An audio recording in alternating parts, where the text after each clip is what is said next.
예수님께서 목요일 밤에 제자들과 마지막 식사 마치시고 제자들의 발을 씻겨 주시고 겟세마네 동산으로 올라가셨습니다. 겟세마네 동산은 우리는 감람산이라고 말하는데요. 그 감람나무는 올리브 나무를 의미합니다. 그래서 감람산, 겟세마네 동산, 이것은 그 올리브 나무가 있는 동산이라고 보시면 되겠고, 그 산으로 올라가는데 동산이라고 했지만 산이 꽤 높은 산입니다. 800m짜리 산이라니까. 그 산으로 올라가는 그 초입에 그 겟세마네라고 하는 동산, 기도하는 자리로 많이 사용되는 동산이 있는데, 겟세마네는 기름을 짜는 틀이라는 뜻이에요. 그래서 올리브 열매가 많이 열리는 그곳에서 추수를 해서 겟세마네라고 하는 곳에서 기름을 이제 짰던 그런 것 때문에 그런 지명이 붙었다고 합니다만은, 예수님께서 아마 자주 그곳을 출입을 하셨던 것 같습니다. 오늘 본문의 2절 말씀 보면 그곳은 가끔 예수께서 제자들과 모이시는 곳이므로 예수를 파는 유다도 그곳을 알았다. 이렇게 기록이 되어 있습니다. 그래서 유다는 예수님의 동선을 예측을 하고 예수님을 무력으로 붙잡아가기 위해서 많은 사람들을 이끌고 왔고요. 예수님은 그 사람들과 이제 마주치시게 된 것이죠. 예수님은 먼저 묻습니다. 너희가 누구를 찾느냐? 그때 이 사람들은 이미 작전을 짜고 오는 거죠. 가룟 유다가 오늘 요한복음에는 입 맞추는 장면이 나오지 않고 다른 복음서에 나오게 되는데, 입을 맞추면 그 사람이니까 단단히 붙잡아야 된다고 자기들끼리 작전을 짜가지고 왔고, 예수님께서 이 사람들에게 이제 신원 확인을 스스로 해주시는 장면이 됩니다. 내가 그이다 이렇게 말씀하시니 사람들이 처음에는 너무 손쉽게 나다라고 얘기를 하는 바람에 그 원어의 뉘앙스로는 그 해석자들은 두 가지로 얘기합니다. 예수님이 그 사람이 나다라고 얘기하는 것이 듣는 사람에게는 천둥 소리처럼 크게 들려서 두려워서 물러갔다, 이런 주석도 있고, 혹은 나다 이렇게 말씀하시니까 도망갈 줄 알고 피할 줄 알고 너냐? 그래도 아니요 라고 말할 줄 알았는데 갑자기 나다라고 그러니까 어이 그러면서 두려워서 물러났다. 근데 그렇게 크게 중요한 건 아닙니다. 구원받는 데 중요한 건 아니고,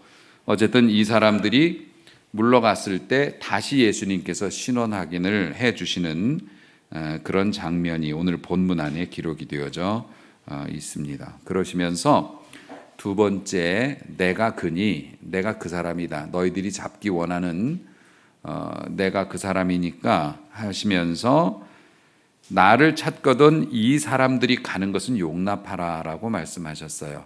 나를 찾거든이 나를 잡으면 너희들이 날 잡아가는데 이 사람들은 그냥 보내줬으면 좋겠다. 여기에서 이 사람이 누굴까요? 제자들, 같이 제자들과 왔기 때문에 제자들은 그냥 돌려보냈으면 좋겠다. 예수님께서 제자들을 왜 그냥 무사히 좀 돌려보냈으면 좋겠다, 내가 협조할 테니 왜 그런 말씀을 하셨을까? 일단은 아버지께서 9절에 나오죠. 내게 주신 자 중에 하나도 잃지 아니하였사옵나이다 라는 예언이 있었고, 이것을 이루게 하시려고. 다시 말해서 그곳에서 제자들이 그 혈투를 벌이고 격전을 벌이다가 체포되어져 가면 모진 고생이나 죽음의 위협에 노출될 것이고, 그러면 가룟 유다 같은 배신자가 또 나올 수도 있죠. 하나님은 우리에게 감당할 시험만큼만 허락하신다. 우리 말씀들은 알고 있죠. 예수님께서는 제자들이 함께 체포되어서 모진 고난을 받으면 그들이 흔들릴 거라는 것을 알고 계셨던 것 같아요. 그래서 배려를 해 주셨는데, 실제로 예수님보다 6개월 먼저 태어나서 늘 예수님의 길을 예비하는 자로, 사람이 난 자 중에서는, 사람으로 태어난 사람 중엔 가장 믿음이 좋다고 예수님이 평가해 주신 세례 요한 같은 경우에도 세례 요한이 당시의 집권자였던 헤롯 대왕의 불륜 사실을 공공연하게 지적하는 바람에 체포돼서 모진 고생을 할 때 이 사람이 죽음의 위기에 몰리니 흔들렸단 말입니다. 그 모습을 보시면서 자기 제자들을 시켜서 예수님한테 요청을 드리죠. 메시아로 오시는 분이 당신 맞습니까? 뭐 자기가 다 증거해놓고 왜 맞냐고 새삼 물어봐요. 흔들렸다는 얘기죠. 그때 예수님이 이렇게 말씀하셨습니다. 나로 인하여 실족하지 아니하는 자는 복이 있도다. 그래서 세례 요한처럼 예수님의 제자들도 고생하게 되면 흔들릴 거라고 생각을 하셨고, 그래서 제자들을 좀 보호하시려고 이렇게까지 말씀하셨는데, 늘 그렇지만 제자들이 초를 뿌립니다. 베드로가 갑자기 품에서 칼을 꺼내어서 휘둘렀습니다. 아니 이게 예수님께서는 제자들을 이제 보호하시려고 실제로 예수님의 그런 소원이 이루어져서 제자들은 그 자리에서 무사히 탈출했고, 물론 베드로는 뭐 예수님을 부인하는 자리까지 내려갔지만 다시 성령을 받아서 모든 제자들이 다 가룟 유다 빼고는 복음 사명 잘 감당하고 그랬지 않습니까? 그러는데 이런 예수님의 마음을 몰라주고 베드로가 칼을 휘둘렀다는 겁니다. 베드로는 왜 기도하러 가는 자리에 칼을 들고 갔을까? 왜 칼을 들고? 이 소지품 검사 해봐야 돼. 여러분들도 품속에 또 뭐가 있을지 모르죠. 이게 보면 누가복음 22장에 보면 예수님께서 마지막 만찬하시면서 이 중에 배반자가 있을 거라고 예고하시는 장면이 나옵니다. 그런데 예수님은 이렇게 심각한데 제자들은 예수님이 그런 말씀을 하시는 와중에도 자기들끼리 티격태격했어요. 누가 더 높으냐 이걸 갖고 다퉜다고요. 그리고 이때 예수님께서 기가 차시죠. 못 알아들으니까. 그래서 마음이 심란하심으로 그 옆에 베드로는 이제 맞은편에 앉아 있었는데요. 이런 말씀을 하십니다. 시몬아 시몬아 내가 너를 위하여 내 믿음이 떨어지지 않기를 기도하였노니 너는 돌이킨 후에 네 형제를 굳게 하라. 이런 말씀을 주셨어요. 그러니까 베드로에게 제자들이 못 알아듣고 자꾸 누가 더 높으냐고 이러고 있으니까 베드로에게 내가 너를 위해서 기도할게. 가로 열고 너는 시험에 들어서 잘못을 하겠지만 회개한 후에 돌이킨 다음에 다른 지금 이 철없는 네 동생들 잘 좀 보살펴줘라 라고 베드로에게 이런 것들을 부탁을 하신 겁니다. 그래서 실제로 그렇게 됐죠. 믿음이 떨어지지 않기를 위해서 예수님이 평소에 기도 안 해주셨으면 베드로는 그냥 어둠 속으로 미끄러져 들어갔을 겁니다. 그런데 쓰러졌다가도 은혜로 다시 일어나고 예수님께서 디베랴 바닷가까지 쫓아가셔서 물고기 구워주시면서 밥을 먹여가면서 다시 불러서 사용해 주셨고 사명 감당을 잘 했는데, 이렇게 이제 예수님께서 베드로에게 개인적으로 말씀하시니 베드로가 즉각 이런 대답을 합니다. 주여, 내가 주와 함께 오게도 죽는데도 함께 가기를 각오했습니다. 이렇게 베드로가 자기의 의지를 보여줍니다. 그때 예수님께서 이 말씀 주셨죠. 마음은 참 좋은데 너는 오늘 닭이 울기 전에 나를 3번 모른다고 부인하리라. 이렇게 말씀을 하셔서 정말 모든 사람을 숙연하게 만들었어요. 감히 뭐 어떻게 반론을 못 펼칠 정도로 예수님이 너무 비장하게 그런 말씀을 하시니 베드로는 굉장히 어이가 없었을 겁니다. 그러시면서 마지막으로 이렇게 말씀하셨습니다. 이제는 전대 있는 자는 가질 것이고 배낭도 그리하고 검 없는 자는 겉옷을 팔아서 살지어다 라고 말씀하세요. 이게 무슨 말씀이냐면 이전에 예수님께서 제자들과 따르는 자들을 파송시켜서 전도 여행을 보내신 적이 있습니다. 전도 여행을 보내시면서 너희는 전대를 가지지 말라고 그랬습니다. 전대는 지갑이에요. 돈지갑 가지지 말라고, 보따리 같은 것도 양식 뭐 싸들고 다니지 말라고, 하나님께서 다 먹여주시고 할 거라고, 지팡이만 들고 가라고, 칼도 가지지 말라고. 실제로 제자들이 전도 여행을 갔다 와서 예수님께서 너희는 무엇을 보았느냐 말씀하실 때 사탄이 하늘에서 떨어지는 걸 봤다고. 그러니까 이 사람들이 돈을 의지하지도 않고 무기를 호신용품도 안 가지고 복음만 들고 갔는데 하나님의 역사가 일어나는 걸 보면서 막 사람들이 고무되어 있었어요. 그래서 예수님 따르려면 지갑도 필요 없고 그냥 믿음으로 가면 되는구나. 제자들이 그런 거를 이제 공부해 갖고 알고 있었는데 갑자기 예수님이 마지막 만찬하시면서 이제는 지갑도 잘 챙기고 배낭도 준비하고 겉옷을 팔아서 칼을 사라는 건, 겉옷은 이 사람들에게 제일 중요한 생활 필수품입니다. 그런데 그 겉옷을 팔아갖고 칼을 준비하래요. 그러니까는 제자들이 대뜸 이렇게 말합니다. 그들이 여짜오되 주여 보소서 여기 검 둘이 있나이다. 이미 칼을 갖고 있었어. 이미 칼을 갖고. 근데 예수님께서 대답하시되 족하다 하시니라. 족하다는 지금 우리에 쓰는 말로 뉘앙스로 하면은 됐다, 그만하자, 내가 무슨 말을 하겠냐, 이런 뜻이었습니다. 그러니까 예수님은 너희들이 지갑도 갖고 배낭도 갖고 중요한 것을 팔아서 칼을 사라라고 말씀하신 것이 하나님의 은혜를 더욱, 앞으로 이제 이 밤이 지나면 엄청난 영적인 전투가 벌어질 텐데 너희들은 칼로 대적하기보다는 하나님께서 주신 은혜로 무장을 하고 더욱더 영적인 싸움에 집중해야 한다, 이런 취지로 말씀을 하신 건데 제자들은 그냥 단어로 알아들은 거예요. 그래서 칼이요? 우리 두 자루 여기 이미 갖고 있습니다. 예수님께서 됐다, 족하다, 이렇게 말씀을 하셨고, 그래서 베드로가 이 칼을 갖고 다닌 겁니다. 왜냐하면 이미 베드로도 들어서 알지 않습니까? 인정하고 싶지는 않지만 가룟 유다가 배신할 거라고 그랬고 분위기가 심상치 않으니까 혹시 몰라서 칼을 갖고 있었던 거죠. 그러니까 결국엔 뭡니까? 베드로의 마음은, 제자들의 마음은 문제가 생기면 예수님을 뭘로 지키겠다? 칼로 지켜보겠다라고 결심을 한 겁니다. 그래서 베드로가 예수님을 이 사람들이 붙잡으려고 하니까 칼을 뽑아가지고 휘둘렀는데요, 정확히 귀 하나를 잘랐다고 합니다. 이게 천하제일검도 아니고 그 어두운 밤에 혼란스러운 와중에 귀 하나만을 도려내는 그런 검술이 나올 리가 없고, 그러면 뭐에다가 그렇게 된 건가요? 머리를 노린 거죠. 아니면 눈 감고 휘둘렀던가. 사람을 죽이려고 덤빈 겁니다.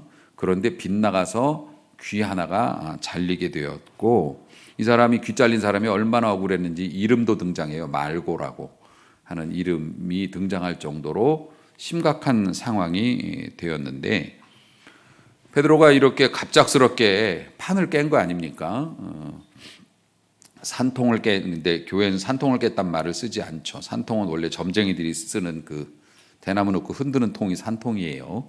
그래서 교회에서는 산통이란 말을 안 쓰는데, 어쨌든 예수님의 그 마음도 몰라주고 베드로가 이런 난동을 부려가지고 위험한 상황에 처했으니까 예수님이 그 와중에도 수습해 주셨어요.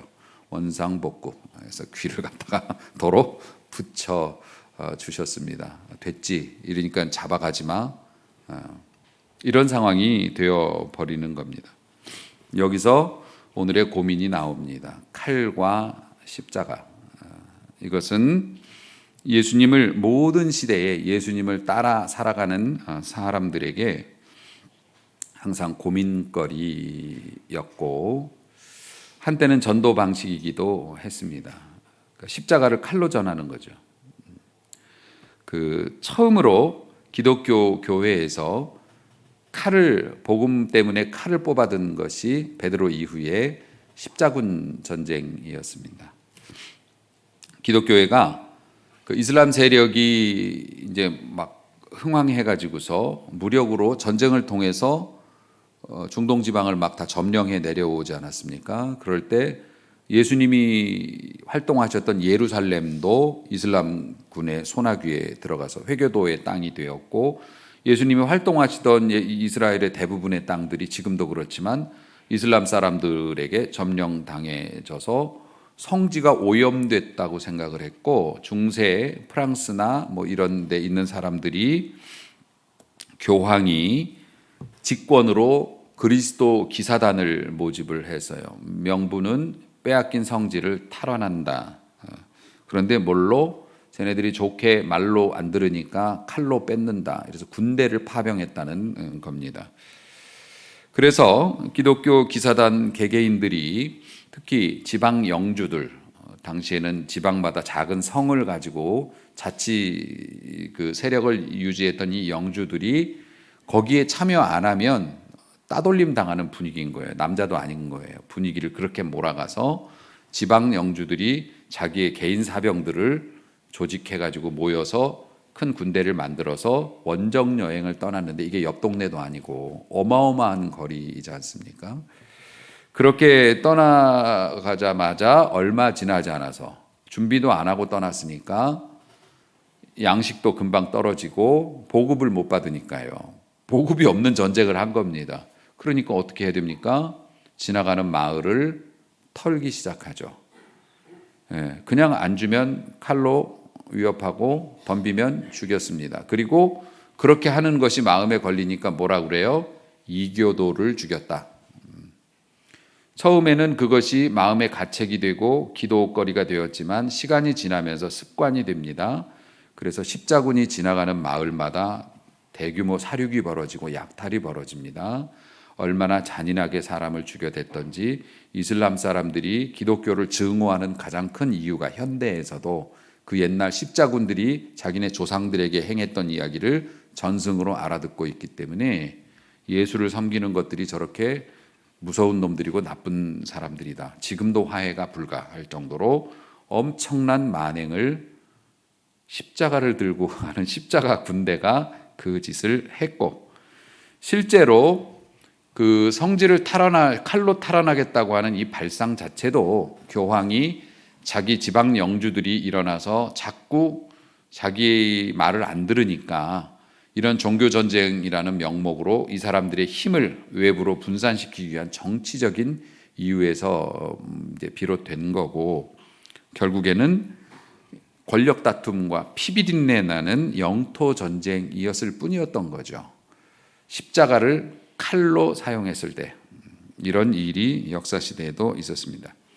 그러면 이 중세 기독교가 종교 개혁을 통해서 이제 개신교 교회들이 생겼지요. 그럼 개신교 교회는 그러면 우리가 아는, 우리도 개신교 교회인데 멀쩡했느냐? 아닙니다.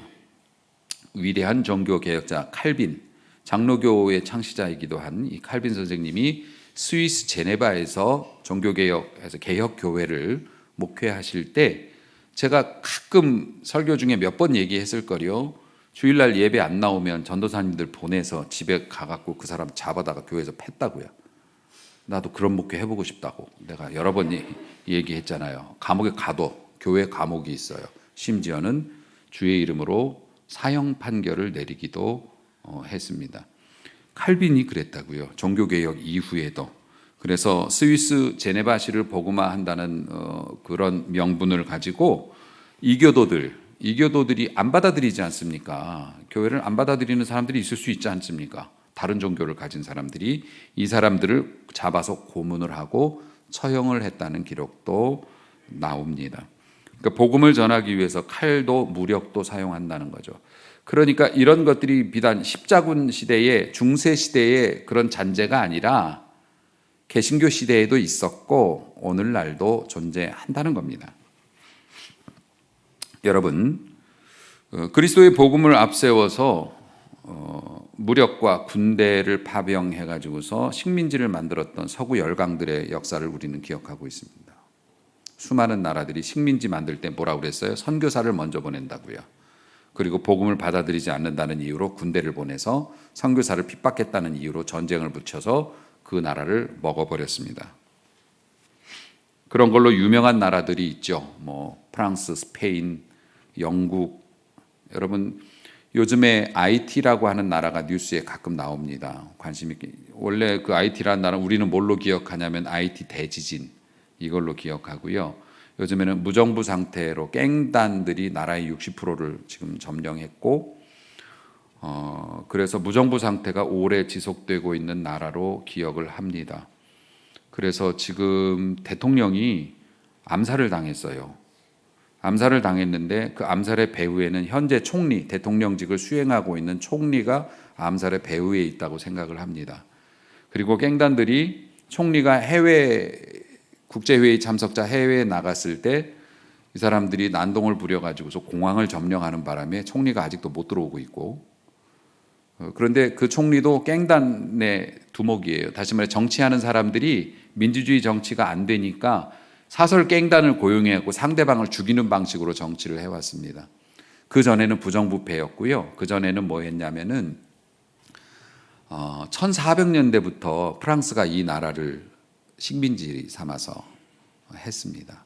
그 나라를 오래전부터 식민지 만들어 가지고 그렇게 했는데, 이 아이티라고 하는 나라가 1804년에 독립을 했습니다. 그때가 언제냐면은 미국은 독립전쟁이 일어났던 시기였고 프랑스는 프랑스 대혁명, 나라가 민주공화국으로, 왕정에서 민주공화국으로 바뀌는 그런 시대, 그런 민주화의 분위기를 틈타서 이 지역 분들이 자기네들도 으쌰으쌰 해가지고서 독립을 쟁취해낸 거예요. 프랑스로부터 독립을 한 겁니다. 그런데 프랑스가 이제 자기네 나라가 혁명 때문에 정신이 없어가지고 따로 저기를 못했어요. 그냥 어버버 하는 사이에 이 사람들이 독립 선언을 한 겁니다. 나중에 1825년에 프랑스가 이 ITA에다가 독립을 허용해 주는 조건으로 제시한 게 있습니다. 배상을 해라 우리한테. 프랑스가 한 300~400년가량을 식민지 만들었거든요. 그런데 배상금을 요구하는데, 식민 통치를 하면서 나라를 발전시켰고 나라 인프라를 우리가 만들었으니까 그거에 대해서 돈 물어내라. 일본 사람들이 우리나라 점령해갖고 식민지 만들어서 다스리면서 다리도 만들고 철도도 만들고 뭐 도로도 만들고 그랬죠. 그런 인프라를 많이 만들었습니다. 그런데 일본 사람들이 해방이 된 이후에 우리한테 돈 물어내라고 말하는 거하고 똑같아요. 우리가 그런 거 만들었으니까 우리한테 돈 배상하라고. 말이 됩니까 안 됩니까? 일본 사람들이 다리나 교량이나 마찬가지구나. 어쨌든 뭐 도로나 철도 이런 거 왜 만들었습니까? 우리 이뻐서 회사 잘 다니라고 만들었나요? 자기네들 훔친 물건, 빼앗은 물건 싣고 가기 좋으라고 다 깔아놓은 것들입니다. 프랑스는 IT의 발전을 위해서 만들었을까요? 천만의 말씀. 자기들 좋으라고 해놨던 것인데, 그런데 프랑스가 아니 동네 어디 그 깡패들도 그렇게는 안 하죠. 우리가 식민지 동안 너희들한테 건설해준 거 물어내라고. 그래가지고 이걸 못한다고 그러죠. 누가 한다고 그럽니까? 그랬더니 20년 동안 무역을 못하게 만들었어요. 다른 나라들한테 쟤네 왕따 시키라고 20년을 무역을 못하게 만들었고, 결국에는 좀 깎아가지고 배상금을 낮췄지만 무려 122년 동안 갚았습니다. IT가. 원금하고 이자까지 다 쳐가지고 122년 동안 갚았다고요. 그 프랑스라고 하는 국가가 어떤 국가입니까? 기독교 국가예요. 기독교 문명을 전파시킨 국가라고요. 영국도 마찬가지지만 그 나라는 교회가 없었을까요? 아니죠. 신앙생활 잘한다고 소문난 사람들이, 신학자들도 많았고 그랬습니다. 그런데 나라는 그 짓을 했습니다. 뭐 미국은 다릅니까? 1차 세계대전 이후에 미국도 20년간 IT를 점령해서 다스렸습니다. 그리고 나서 듀발리라고 하는 이름도 참, 그런 사람이 30년, 그 가문이 30년간 독재를 하면서 나라의 외화 부채가 17배가 증가를 했대요. 17배가 증가했는데 당시에 국가 부채가 7억 500만 달러였는데 듀발리가 쫓겨날 때 보니까 스위스 비밀은행에 국가 부채 7억 500만 달러보다 더 많은 9억 달러가 자기가 빼돌려 가지고 스위스 비밀 계좌에 넣어놓고, 그러니까 참 그런 것들 때문에 민주주의가 발전할 수가 없고, 권력과 결탁해서 주먹을 휘두르는 것이 훨씬 빠르니까 갱들의 나라가 된 겁니다. 힘으로 서로 사설 용병을 고용해서 그런 식으로 정치를 진행하고 마음에 안 들면 죽여요. 그러니까 이 나라가 민주주의가 없다, 소망이 없다, 해결 방법도 없다, 자력으로 해결할 수가 없어. 선거도 못 치러요. 총으로 막 쏴대니까. 그 외국에서 또 이렇게 뭐 해야 되는데 복잡한 나라가 되었습니다. 그 나라의 불쌍한 사람들을 위해서도 사실 우리가 기도해 줘야 합니다. 지금 팔레스타인과의 전쟁을 위해서도 우크라이나 전쟁도 우리 기독교인들이 해야 되는데 결국 그게 뭐냐? 여러분, 칼과 십자가, 주님은 십자가인데 우리는 거꾸로 잡고 칼로 쓴다고요. 그럼 우리 지금 교회 교인들, 여러분들은 안 그럴까? 사실 우리의 마음속에도 그런 것들이 있습니다. 우리는 서로 선한 분들이고 우리 동네에서 다 그러고 교회에서도 서로 형제님 자매님 이렇게 하지만 사실 우리 인간들은 한 껍데기만 벗기면 그 속에 칼이 들어있다고요. 이게 죄된 인간의 본성이고, 교회는 그래도 말씀으로 통제를 받지만 국가 같은 경우에는 국가의 이익이 최선의 가치이기 때문에 아무리 기독교인들이 많고 그래도 하는 짓들은 그렇게 한단 말입니다. 그런데 우리 개인들이 모여서 국가도 된 거기 때문에 오늘날 기독교인 우리 스스로를 돌아봐도 우리가 서로 형제님 자매님 하지만 우리의 자존심이 조금 상처를 입든지 우리의 이익이 조금 틀리든지 우리의 정치 성향과 조금 안 맞든지 하면 바로 표시가 나는 거예요. 베드로처럼 칼을 뽑아 드는 것이 우리라는 겁니다. 그래서 우리는 일평생 고민을 하는 겁니다.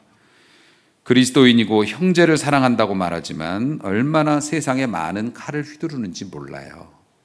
그래서 세상 사람들이 볼 때 기독교인이라고 얘기하면 자기들끼리만 하하호호하고 우리한테는 가차없이 대하는 사람들로 여겨지고 있지 않습니까? 사장님이 기독교인인데 월급을 안 주고 너무 짜게 굴어.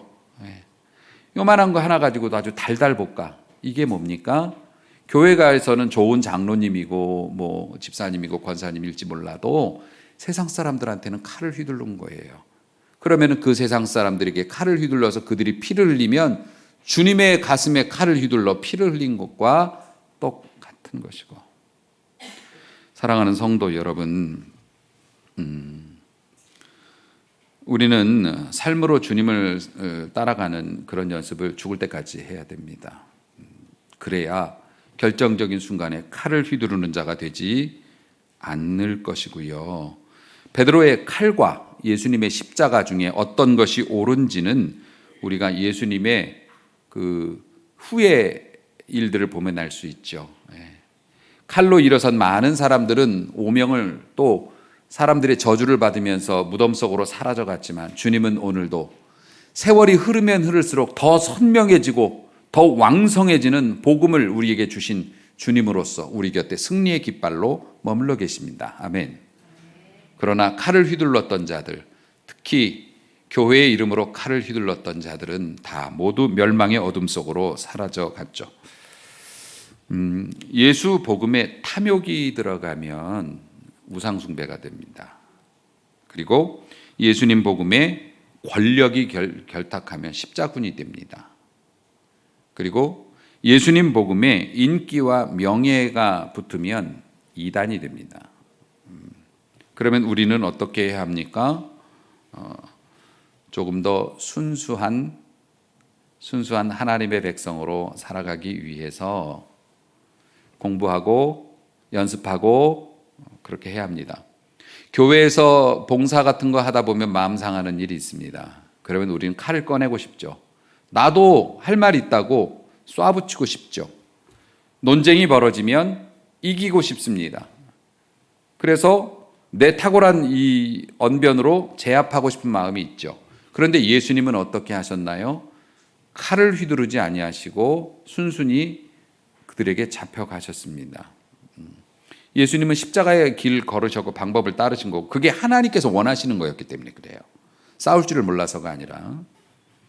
우리 기독교인들, 그러니까 목회자는 제가 여러분 지금 우리 교회 담임 목사하지 않습니까? 그러면 어쨌든 간에 아무리 부족해도 영적인 지도자지 않습니까? 그러면 저는 제 신앙의 확신과 또 제 신앙의 색깔을 여러분들에게 말씀을 드려야 합니다. 그리고 여러분들이 동의하시면 함께 신앙생활을 할 수 있는 거겠죠. 그래서 설교 중에 저의 소신과 확신 이런 것들을 가끔 밝힐 때가 있습니다. 원래는 말씀만 증거해야 되지만, 그러니까 저는 개인 자연인으로서도 제가 평생 마음에 담고 있는 격언이 하나 있습니다. 아직 이루지 못했고 영원히 이루지 못할 수도 있지만 신앙생활을 하는 사람으로서 목사이기 이전에 그리고 여러분이 또 목사로서 촛불을 성경을 읽기 위해서 초를 훔치지 말라라는 격언이 있습니다. 저는 그것을 제 삶에 구현하는 것이 제 삶의 하나의 목표입니다. 아무리 좋은 의도라도 방법이 옳지 않으면 주님이 기뻐하지 않으실 거다. 교회가 커지거나 기독교인들이 부자가 되면 주님이 기뻐하실 거라고 누가 말했을까요? 우리는 그렇게 가만히 계세요. 주님, 지금 돈 많이 벌어서 주님을 기쁘시게 해드릴게요. 큰 교회 지어드리면 되잖아요. 이게 뭡니까? 십자가의 길을 조용히 걸어가시려는 주님 앞에서 칼을 휘두르는 것과 다름이 없었다는 겁니다. 교회의 유익이 되면 하나님께 영광이 됩니까? 아니라고 저는 생각합니다. 오히려 교회가 손해를 봐야 하나님이 영광을 받으실 수도 있다고 저는 생각합니다. 그래서 그렇게 살지 못했습니다. 우리 교회적으로도 실수한 적도 많이 있었습니다. 현실적인 필요 때문에, 교회가 너무 어렵기 때문에, 교회의 이익을 위해서 눈을 감아야 했던 적도 있었지만 회개하는 마음으로 앞으로는 그렇게 살지 않으려고 조금 더 주님께서 걸어가신 십자가 방식으로 살고 그런 삶을 여러분들과 나누려고 오늘도 기도하면서 그렇게 열심히 노력을 하고 있습니다. 우리 교회는 그랬으면 좋겠습니다. 하나님 앞에서 좀 돌아가더라도, 좀 손해보더라도, 좀 덜 알려지더라도 십자가 방식으로 가는 교회가 되었으면 좋겠고, 빠른 길을 가기 위해서 십자가를 들고 가다가 길이 막혔다고 칼을 꺼내어서 그걸 찢기보다는, 물론 불의와 정의 앞에서는 생명을 걸어야 하겠으나 우리의 유익을 위해서, 숨겨진 우리의 욕심을 채우기 위해서, 우리의 만족과 안전을 위해서 십자가 앞에 칼을 들이미는 일은 없었으면 좋겠다, 이런 마음이 있다는 것입니다. 베드로가 칼을 휘둘러서 이제 문제가 발생했고 예수님께서 제자들의 안전을 위해서 귀를 도로 붙여주셨을 때 제자들은 모두 도망갔다고 그랬습니다. 물론 잡힐까봐 도망간 것도 있지만 원래는 싸워야 제자들도 그 정도는 되죠. 이 자리에서 죽더라도 한바탕 싸워가지고 우리 주님 지켜내겠다, 너희들하고 한번 붙어보겠다, 제자들도 그랬을 텐데 예수님이 귀 붙여주니까 다 도망갔어요. 왜냐하면 예수님이 자기를 몰라주지 않습니까? 지킬 이유가 없는 거예요. 아니, 우리가 귀를 잘라놨는데 도로 붙여줘. 그리고 그러지 말래. 칼 집어넣으래. 그럼 우리가 어떻게 예수님을 지키나? 그러면서 모두 도망을 가버렸습니다. 사실 우리도 마찬가지일 거라고 생각을 합니다. 어떻게 예수님의 행동을 베드로와 당시의 제자들이 이해를 할 수 있겠냐고요. 지키려고 한 것을 야단치고 귀를 도로 붙여놓고. 근데 사실 예수님이 이 깡패 같은 무리들 앞에서 도살장으로 끌려가는 어린 양처럼 저항도 못하고 그냥 아무 소리 못하고 끌려가신 것은 말씀 예언을 응하게 하시려는 것도 있지만 또 하나는 예수님의 애틋한 마음이신 거죠. 예수님이 평소에 제자들한테 이 고난에 대해서 언급하시면서 나중에 갈릴리에서 만나자 그러셨어요. 제자들은 잊어버렸지만 예수님은 우리 또 만나자. 그걸 만나려면 어떻게 해야 됩니까? 제자들이 살아남아야 만날 거 아닙니까? 또 나중에 사명도 감당해야 되는데, 그래서 예수님께서 제자들의 안전을 위해서 귀를 붙여주신 것이고, 그랬기 때문에 예수님의 그 능력을 보고 온 사람들도 놀랬을 거 아닙니까? 아니, 눈앞에서 귀가 잘라진 것도 놀라운데 그걸 도로 붙여놨어. 피도 안 나. 그걸 보면 도망가는 제자들을 잡을 수 있을까요? 못 잡죠. 그러니까 예수님은 제자들을 다시 보시고 싶은, 다시 만나서 제자들을 위로하시고 격려하고 싶은 마음에서 너무 애틋한 사랑으로 그렇게 했는데 당시의 제자들은 그걸 이해하지 못했죠. 실제로 예수님은 갈릴리에서 제자들을 다시 만나서 사명에서 벗어난 제자들을 다시 불러주십니다. 자, 제자들은 갈릴리에서 만났는데 예수님은 오늘 우리에게 뭐라고 말씀하실까요? 천국에서 나 봐야지 라고 말씀하실 거 아닙니까? 우리 천국에서 또 만나야지. 그러면 어떻게 해요? 삶이 그대를 속일지라도, 하나님이 버리시는 것 같이 보일지라도, 그래도 어떻게 해야 합니까? 비록 우리가 도망을 갈지라도 십자가의 길을 버리지는 말아야 합니다. 예수 믿는 사람은 교회를 다니는 사람이 아니라 예수님의 방식으로 살아가는 것을 선택하는 사람이 예수 믿는 사람입니다. 그 사람이 갈릴리에서 다시 만나자 하신 주님을 다시 만나 뵐 수 있을 겁니다. 사랑하는 성도 여러분, 우리가 그런 방식으로 살면 제가 늘 말씀드리죠. 천국에서 예수님 만나면 여러분 기분이 어떠실 것 같으세요? 말씀 많이 들었습니다. 초면인데 말씀은 제가 많이 들었습니다. 그럴까요? 아니요. 우리 예수님 얼굴도 모르고 섬겨요. 초상화 다 가짜예요. 그 예수님 얼굴 아니라고. 예수님 얼굴도 모르는데 천국에 가면 바로 알아볼 거예요. 그리고 매일 교제를 했던 것처럼 반갑게 친밀하게 다가갈 수 있어요. 여러분이 믿음 생활 예수 방식으로 했으면.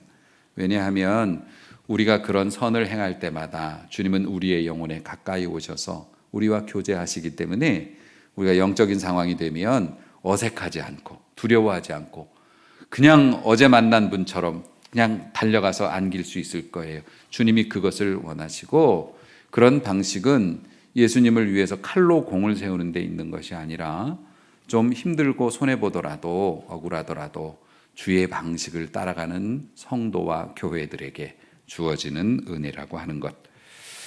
오늘 이 시간 이후에 여러분 앞에도 칼을 뽑을까 아니면 십자가 방식으로 참을까 이런 생각이 드는 상황이 있을 수 있을 겁니다. 오늘 말씀이 기억나기를 바랍니다.